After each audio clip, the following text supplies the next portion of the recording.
agency, the RREA. A couple of projects they are working on, couple of things happening with regards to energy, electricity, and all that. So he's come to update us about what's happening with the agency. Mr. Nagbe would like to say good morning. Welcome. Good morning for the invite. Thank you so much. Great, great. I know you've been at the RREA for over a month now. Yes. How's the agency? Well, it's doing well. So it's been like 6 weeks since I officially took over as the officer in charge. Okay. But one of the things that we want to do, there now is just to make sure people know exactly what we do. So I'm frequently confronted by people, RREA, what do you really do there? Oh, really? Yeah. And I think this has affected maybe probably the kind of support we should be getting from government. I think, but look, what we do is very, very important because we are in charge of renewable energy arrangement for this country. And a lot of that, considering the fact that the bulk of our population will now have access to the mean grade. So this is exactly the kind of work that LEC does. Okay. So our focus is to cater to people who have no chance of being connected to the mean grade. So I want to ask, what's the difference between you and LEC? So LEC has a mandate to provide. They are the main providers of electricity to the bulk of the population. And so they are involved in very large, in our own context, distribution, transmission, and generation activities. And the bulk of us rely on the services they provide. And so, for example, what most people in Monrovia or in other urban areas are benefiting from directly comes from the LEC. So a typical example is the CSG Transco lines. Yep. So where power is transmitted from the Ivory Coast to Liberia. The lines is 450 kilometers long. So all of those that are connected to that, that's the main grade. But if you find yourself maybe in Lofa, it's not possible that you'll be connected anytime soon. Yeah. And so that's off grade. Okay. Right? Yeah, so that's the difference. So we are catering to all of the off grade, but then we have different means of energy generation. Okay. And so our preferred means would be with renewable energy. Okay. So renewable energy largely is those means that are more or less natural. So they continue in the processing without utilization of fossil fuel, gasoline or diesel, and those kinds of things. So we rely on mini hydro dam construction, or we rely on the solar. Okay. Or maybe in the future we might be considering stuff like wind, but also there are probabilities that we can utilize garbage and things just to provide energy. So that's our focus. And so we tend to cater to people that are not connected to the grid. But even in areas where people are connected to the grid, there are just some communities that we term as last mile that we have to reach, but then we reach them with small solar systems where they can do their stuff. So you are alternative to the mean grade. We are, yeah, so to speak. Yeah. And how has it been going? Since going there, understanding how it works. Do you think that the RREA has over the years been supported to live up to its mandate, its expectation of these people that you term not connected to the main grade of LEC? Well, frankly, the concept of the establishment of RREA, which happened officially in July of 2015, was birthed by our international donor partners. And I think this happens in a couple of other countries. And so they realized that there has to be, of course, we all know this issue around climate, the environment and everything, and the damage that is caused by our reliance on fossil fuel. And so the world now is moving towards renewable. And there's a lot of concentration on how do we our interaction affects, the climate and those kinds of things. Yeah. So the president under Alan Saleh administration, the governor under Earlier administration, did formally push through, and we had the RREA set up and promulgated by law in 2015. And so the bulk of our support has come from the donor community. We have very good partnership with the World Bank, African Development Bank, and of course, you heard about our interaction with the European Union just in Buchanan over the weekend. Yeah, welcome there. And so those are the bulk of where our support has come from. Okay. The government basically has been there negotiating, understanding the mandate that we have, negotiating on behalf of these donor partners to be able to provide monies there. So it's been a mixture of loans and grant, but the bulk of our operation has been grant money. But we have also been able to take some credits just to deliver on some of our commitment in making sure that residents, our citizens in rural areas also have access to productive use of power. So it seems to me the electrification, the recent project of rural Liberia, like cities like Buchanan and Greenville, where I think over the weekend the government of Liberia broke grounds in partnership with its international partners, broke grounds for the electrification of these two major cities, Buchanan and Greenville.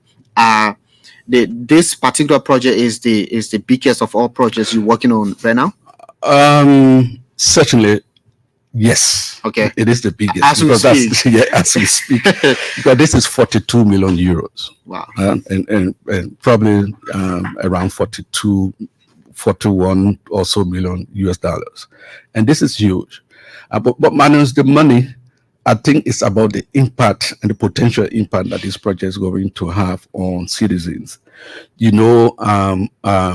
Buchanan hosts one of the 5 substations set up under the CRSG arrangement, and then it has been readied more than 2 years ago, and citizens seeing that facility there, and they are in darkness, created a bit of misfeeling for them. But so the European Union is partnering with us, the RREA, to make sure that we do the distribution backbone in Buchanan, so that we feed from that substation, because that is what it was supposed to happen, so that the people in Buchanan, are able to have access to power. So in Buchanan, for example, at the end of the day, we're going to be able to connect 12,057 new customers, new households, new homes, new homes in Buchanan City itself. And that's huge, because I'm not sure since before the war we're going to have so many people connected, to stable and available. People of that magnitude. And this is for productive use. And that's a very key word to us. Having access to electricity for productive use. So meaning with energy here, with current here, with electricity here, you are able to do a lot of different things. For example, your equipment. Okay. Through the use of your equipment, you are able to do a lot of things that might create some income for you, provide information and provide services to people. Say, for example, a service center in Buchanan. Yes. Where you do precisely traditional wedding certificates and all that. Yeah. So they are hampered into carrying out their mandate because they have to rely on government budget to run their generator, or the hospital. If the Ministry of Health does not provide fuel to the generator, or the generator is not serviced, sometimes deliveries are done on using phone lights, or the vaccine boxes, cannot be chilled to the right kind of temperature because there's no electricity. So, or ArcelorMittal, we can't generate, that kind of money from them. As a business on the part of AC or the undertaker that will be there, because they have to rely on their own source of power. or a bioga who has a forest, a link to a forest, and set up his a carpentry shop, cannot process his log, or a local hotel down the street or local business down the road, the bulk of their profits goes into procuring fuel and all those kinds of things. Now, if you brought that back home here to Monrovia and see, if you compare the cost of relying on AC in terms of weekly or monthly electricity, and the cost of running your generator, it's higher. It's higher, and that's why people are jokingly saying now AC is the most loved family member. You go and you ask, is AC there? AC don't come up, but it's because of the service. Yeah, and so that's the kind of burden, and we say that in 2015 also there was a study done led by the Ministry of Finance. When we qualified for the Malaria Challenge account, and we wanted to understand what were our binding constraints to our development. At the end of that process, we narrowed down to two. One was lack of road access, and the second was lack of access to stable and affordable electricity. So then the decision was taken then that if we remove any of them, then we'll probably be able to go. So having access to electricity itself, or having access to, or putting in place the access or the road themselves, are not the development in the sense of the word. So those are means of development. All right. So this particular activity removes one of those major constraints. Okay. So you can imagine in Sino, I can't remember the last time they ever had energy in Sino, but this is going to make sure that we also connect to Sino. Imagine Greenville, what life would become in Greenville, if they have access for productive use of power, or in Barclayville if they have access. So these are the kind of things that we need to be focusing on as well. About this project, what is the source of the electrification? So it varies. We have varying sources. So for Buchanan, 100% reliance on what comes into the substation. That is from the LEC substation.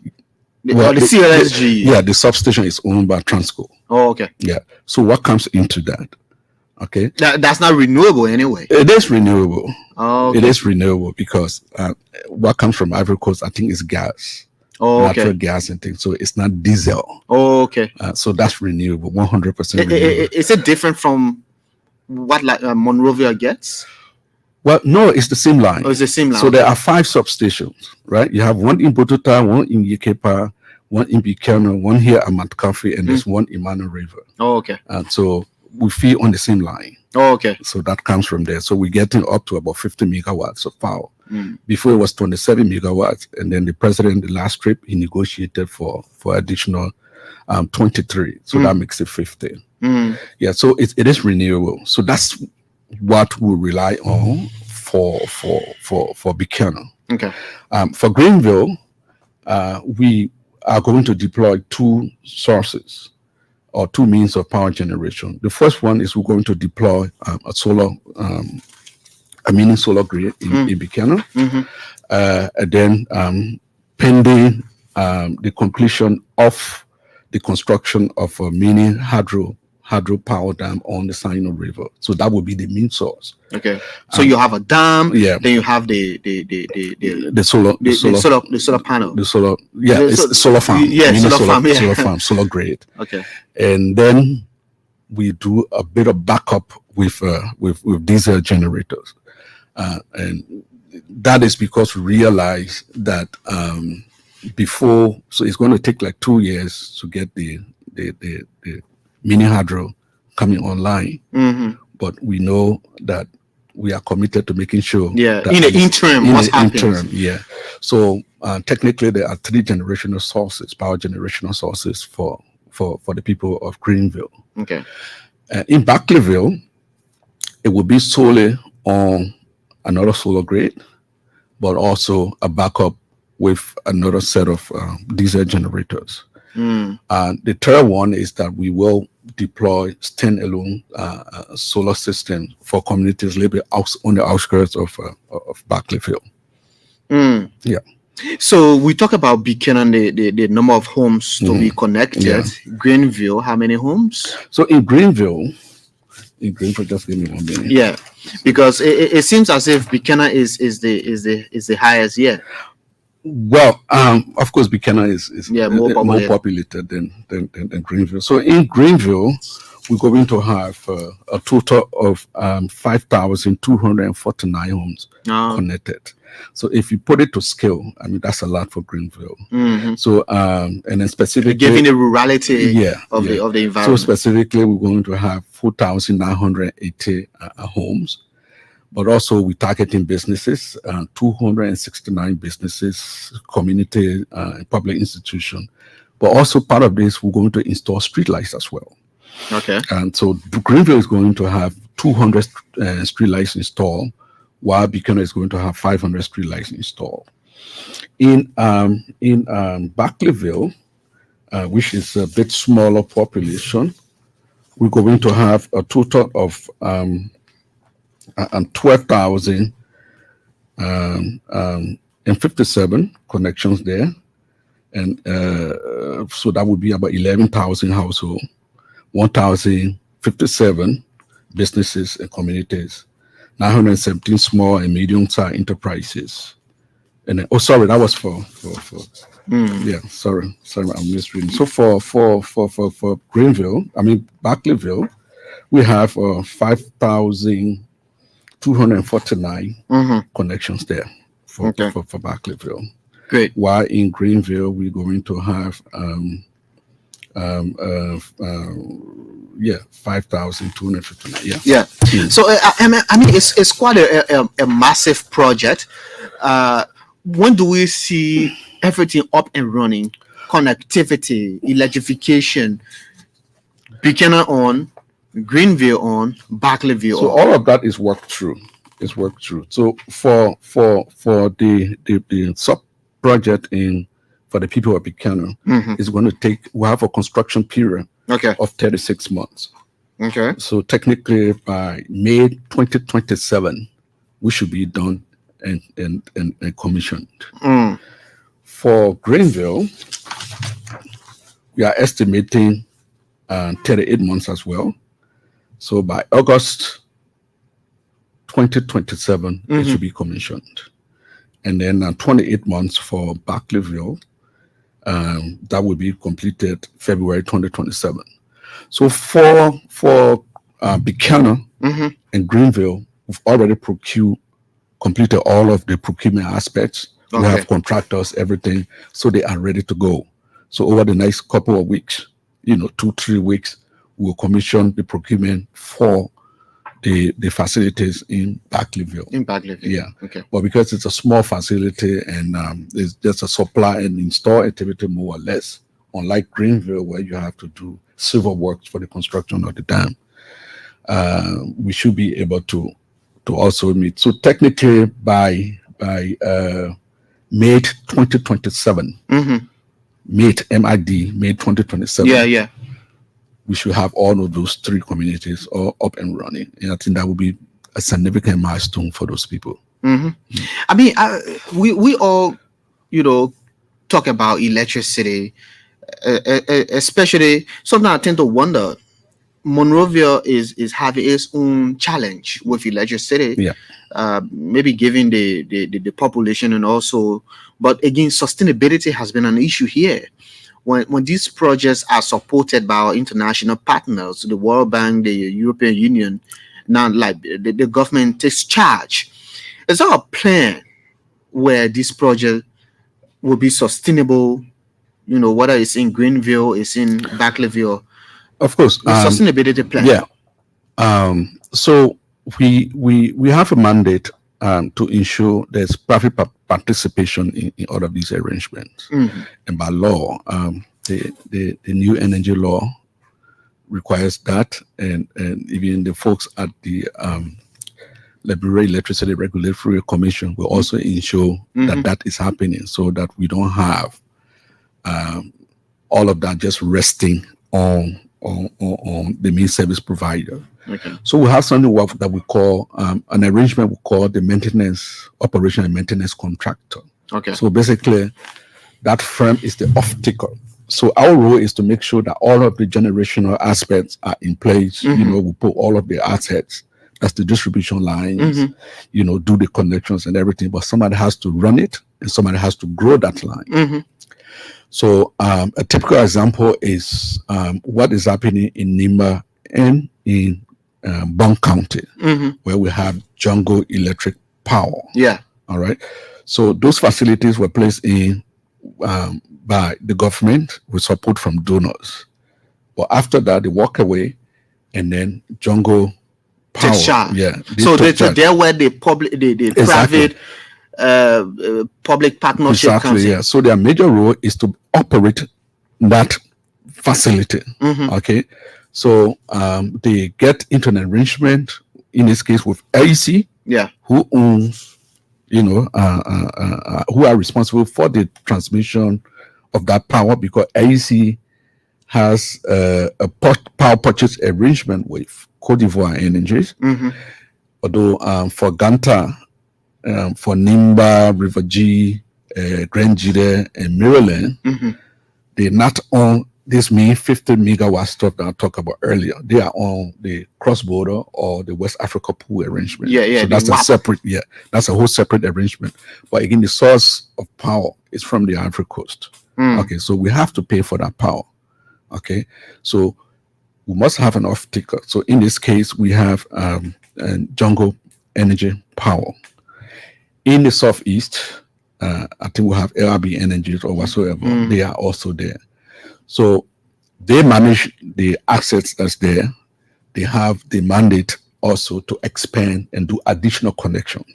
Okay, so you see that the power from Ganta was extended into Banga and beyond. Okay, so it's being managed now by Jungle. Yeah. So in fact, we, through a competitive process, we've been able to hire the services of Jungle Power, which we are proud to announce here today. So they will be the off-taker of that power. So literally, which power? Power connecting where? No, the arrangement. Oh, the arrangement in Buchanan. Okay, under this particular project. Under this particular project. Okay. So that means they have the capacity, given what they've done with they've demonstrated that. Okay.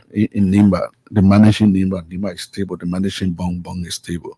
So they have experiences that they have. They've done a lot of lessons learned. In their processes, they are growing. And they're able to do stuff. So I think it was a good arrangement that we were able to contract them.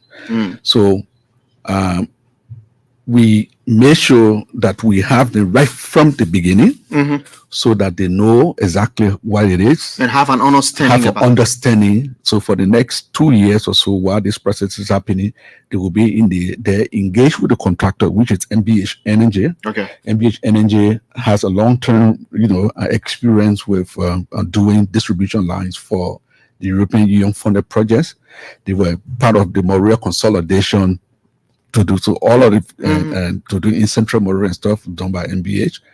They also have another arrangement with the African Development Bank supporting AEC to do other stuff. So they have some experience. So, but they are there. So their role will be to manage the assets that will be turned over to them, collect the fees, pay whatever is supposed to be paid to AEC, and they are also supposed to make some contribution to our rural energy fund, and then they can keep the share of their profit. So that's business. So we're creating businesses through our interaction for Liberian entrepreneurs. Yeah. So that's the arrangement. But then, based on their own investment and thing, they can expand beyond the number of customers that this project is going to target from these initial investments. So we're going to repeat the same thing in Greenville. We repeat the same thing in Barclayville. So it's not just going to install it and then walk away, and allow it to run. No. Yeah. With what Jungle has demonstrated in Nimba and Bong, they can be entrusted with other projects that are coming up. Precisely. But I just want to inform our listeners that you're listening to the Super Morning Show. We have in studio Mr. Samuel Nagbe. He is the officer in charge of RREA, that's the Rural and Renewable Energy Agency.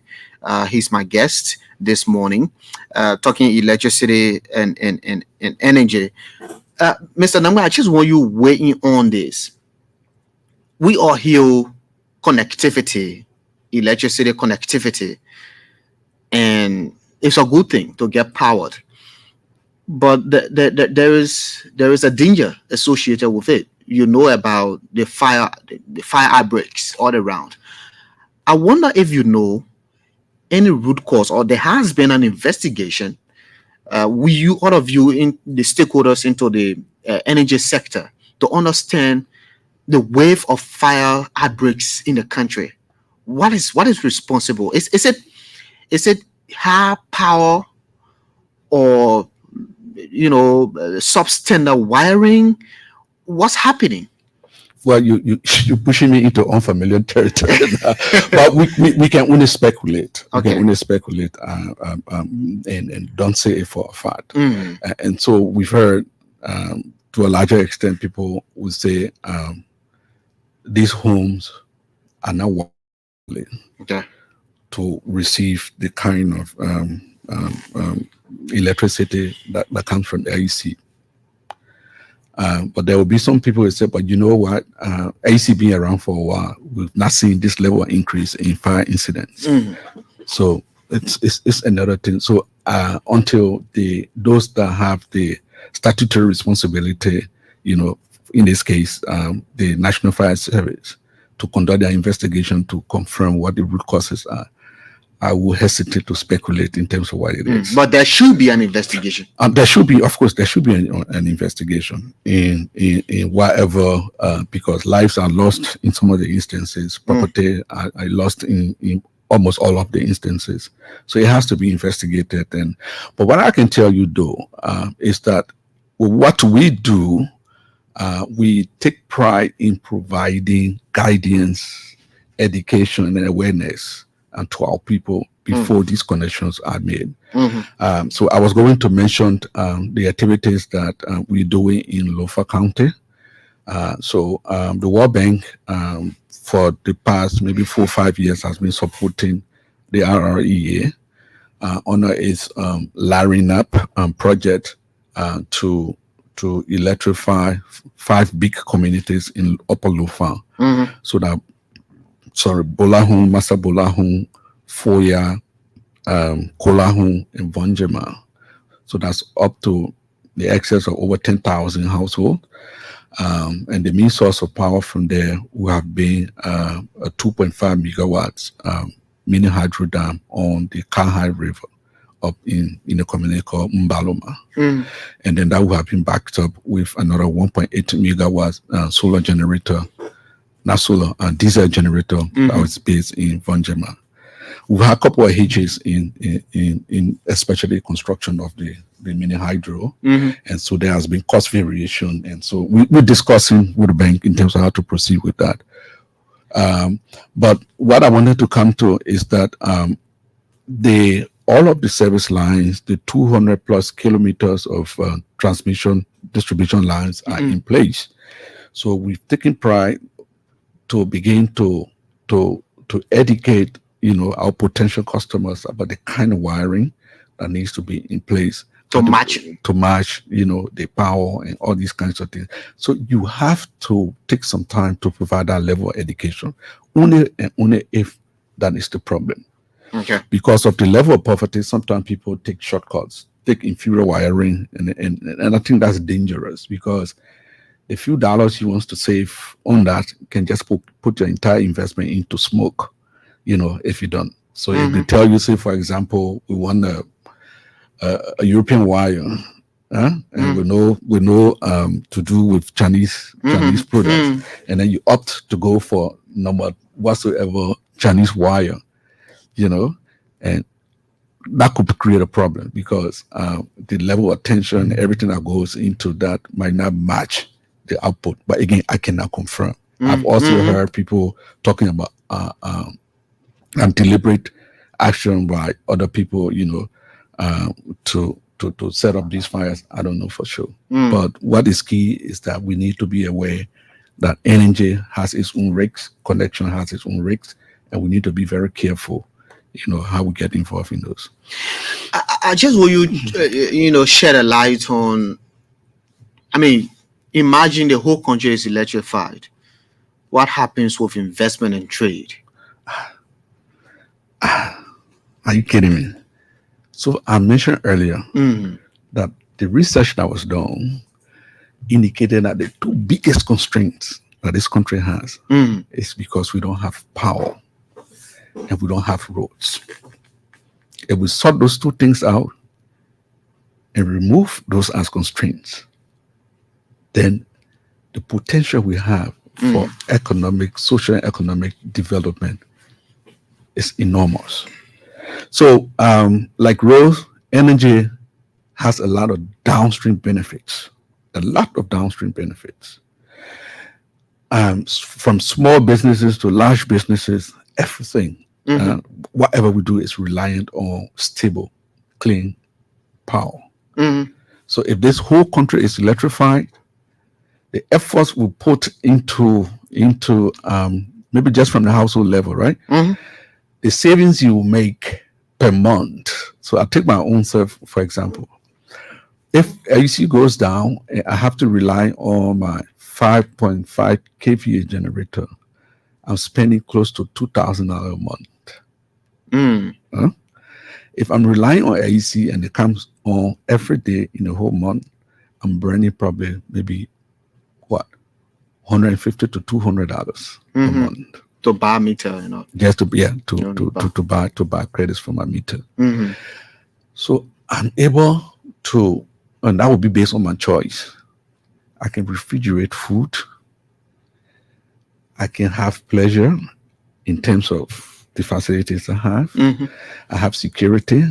My kids can study, Mm-hmm. and so there are a lot of things that I can do. My daughter can get involved in. She's a caterer. Mm-hmm. She can refrigerate her food. She can do this. You don't have to go to the market every day. Mm-hmm. She don't. So there's a lot of personal benefits. I have my sister up on the RIA highway. She runs a very popular business there. And she tells me, the bulk of my money goes into buying diesel fuel. Mm. Yeah, the bulk of her profits. So if now she has access to AC. So I was talking to her the last time. She said, now I can use my profit and invest it in something else. So just a week ago, she asked me to go and see. So she's building a community hall on top of her shop. Mm. So she asked me to come and see. She's completed it. I said, now business good. She said, no, the money I was used to spending on fuel every month, I'm putting that To expand the yes. So business. now I've expanded my business. You need to come and see it and advise me on cooling. What kind of stuff I need to have. So it's just small examples that you want to make. You want to give in terms of what is happening. Let me take you to another thing that we're doing on a project we call LESAP. Mm-hmm. So LESAP is a project funded by the World Bank, and both the AUC and ourselves are implementing this project. In fact, just last week we announced the second phase of that project. So AUC is largely strengthening their services they're providing, but we are using our side to use renewable sources. So we started first with providing stand-alone home systems to health centers, and this is just running across the country. So the first phase was up to about, I think, 130 health centers. We work with the Ministry of Health. They identified the health centers That are in need. So you implement based on needs. yeah, of course, and we coordinate this. So basically, that project, what it's doing is that we install solar home standalone systems that provide electricity to the entire facility. Say maybe in Cestus, the St. Francis Hospital in Cestus. Previously, they rely on monies from the Ministry of Health, to provide fuel every month to the generator. They rely on their budget from the Ministry of Health to service the generator. And we know sometimes some of the constraints that happen, if the allotment is not coming through, then it becomes inefficient. So this intervention is going to take all of that away. Okay. So you can imagine the first phase catering to 150 plus health centers. It's been so successful that now we're getting an additional money from the World Bank, and we are going to include schools now. Okay. We're including schools. So in Feasible, for example, where I grew up, so we have the Sumukota Public School. And before, night classes, night schools, where provide a lot of opportunity for people that miss out on during their youth time to do continual education. So that is going to present an opportunity. So you can imagine also now, for the first time the kid goes to class, there's light. Some of these public schools you go to, the visibility is poor in the classroom, right? Because you got columnar windows and things, but now you're going to have light bulbs and everything. They can have a small reading room. In the night, their parents or people that have missed that age can come to school. We're also doing street lighting in some of the cities, and things. So, but it's just trying to just fill in the gap in places where otherwise, the government is not able to reach. So that project, we have a second phase with the World Bank, and while we're in Buchanan on Friday, they were able to do a launch of that project here in Monrovia. So we just want to say thank you to the World Bank for trusting us, and to our team for this. So there's a lot of changes that come to just the quality of life for citizens when they have access to power and they are using it productively. Okay, you're listening to the Super Morning Show on ELBC Radio 99.9. My name is Vafli Kamara, and this morning I have the officer in charge of RREA, the Rural and Renewable Energy Agency. Mr. Samuel Nagbe is here as my guest. You can start to call us on 07705818886, 07705818886, or 77058 080514096, 080514096, or 770581886. Let's hear from this person. Good morning. Good morning, sir. Good morning. What's the name? Well, the person from the River G County, Webo Sulok and Bliad Bobby Addison. Yeah, let's hear you. Thank you. I listened to your studio guests. They talk about visibility. I'm a graduate of Zion University. What I observe about visibility in our classrooms and other things, just about Colombo breaks, I would love to find out we should have this darkness in the classrooms during our class period. Are there plans to extend this exercise just in case to private universities around only government institutions? That one. Two, hydro. I've observed as a son for River G also. In Fishtown, in River G County, we got the River G water. There's a water around there with heavy force. Do the government of Liberia got plan to have a dam place in River G County to be able to supply Grand Crew, Maryland, and that of River G counties? Do you people have that plan? If there's plans, absolutely, we will be happy to have this exercise going to where it's supposed to. Because absolutely, instead of our government spending money to pay the Ivorian government for getting electricity from the Ivory Coast, we could make use of that hydro, and that land belongs to my family members. We can help the government negotiate to see how well we can do something to build a dam in River G County. Thank you. Thank you. Thank you very much. I'm aware of that dam. When I used to cover the executive mansion with the former president who went there, I saw that. Good morning. Good morning. Good morning. What's the name? Okay, family, this is Ed November. I'm calling you from Dover County for this the morning. Yeah, let's hear you. Okay, first of all, let me appreciate the studio guy, Mr. Nagbe, for the effort, because like we are one of the testimonies that we seen those time for all to see wiring passing all around our community in Fuya district. It's a bravo thing to the entity heroine. like no house that is supposed to give more by the community, whether he has any idea that to tell how much that one will be causing us in Foya district. Thank you so much, Mafule. Okay, thank you very much. Call us on 07705818886, 07705818886, 080514096, and be live on the Super Morning Show this morning. We have Mr. Samuel Nagbe, the officer in charge of the RREA. Good morning. Morning. Call us on 07705818886 or 80514-096. Let's hear from this person. Good morning. Good morning. Sorry, we lost you. Good morning. Good morning. Good morning. Good morning. How are you? I'm fine. What's the name? This is Ishmael Avi James, friends coming running for unity, and I call you from Foya, local county, district number 1. Yeah, Ishmael, go ahead. Thank you so much to our studio guest. I've been listening to him this morning for his nice expose. You know, it's like we are all praying together when it comes to electricity power. For even for us this time around, we can see wire running from Bonjama through to Foya district is about 67 kilometers. You know, it's like it is not something pleasant to us. And we believe it will be okay. So the senior guys, thank you so much, and we are praying that things can be okay. Thank you, Mafule. God bless you. Thank you so much. Good morning.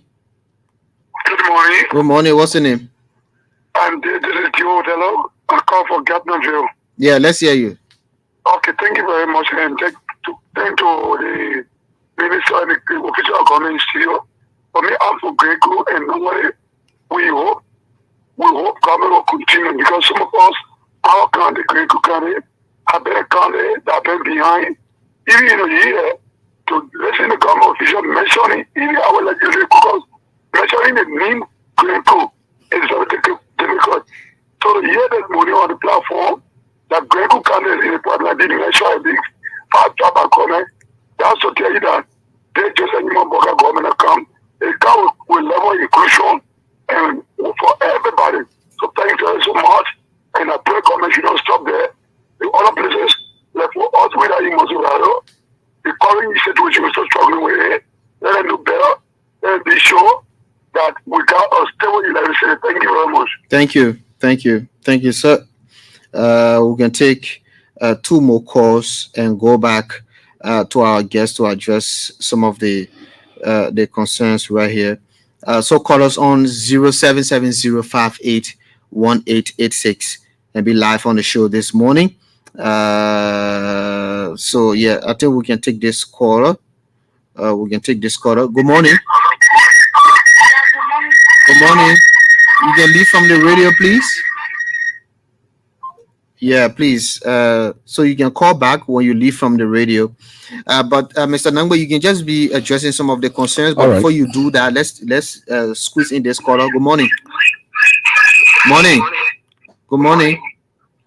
Exactly. You want to accelerate. But if you can check in, I believe you come from local country. No, but leave from the radio now, so we can have the. Yeah. Check. I'm from Bon County. I'm not from Lofa. Okay. Check Lufa County. Yande. Mm-hmm. There's a dam there. I believe that if you may inform the people about that dam could be used to supply Lufa, Bapulu, and Bomi County. Okay. So I think we should start to start researching about our dams all around the country and see which ones have the capacity to, We don't have to go to Ivory Coast. Those waterfalls here can be able to provide them for us. Okay, Mr. Nagbe will speak to that anyway. Thank you very much. Okay, thank you. Yeah. Okay, let me just start from the Yandahu. Yandahu is probably one of the first activity that we collaborated with with the World Bank on. Mm-hmm. So this is just very small, very small facility that was put in place from our understanding, by a Peace Corps resident, someone who took pride and just got accustomed to life in Yandahu and decided to make that his hometown. Oh, okay. And then so he set up this facility way before the war. And when we got on board, we thought it was a good place to start from. So we went in there and rehabilitated the facility that was there and increased the capacity. But no, it's a very small facility there. Mm-hmm. So it's operating, has been turned over to the people in Yandahu, who set up a small management committee in Yandahu. And to date, it's been operating and providing electricity for them. Already? Yeah.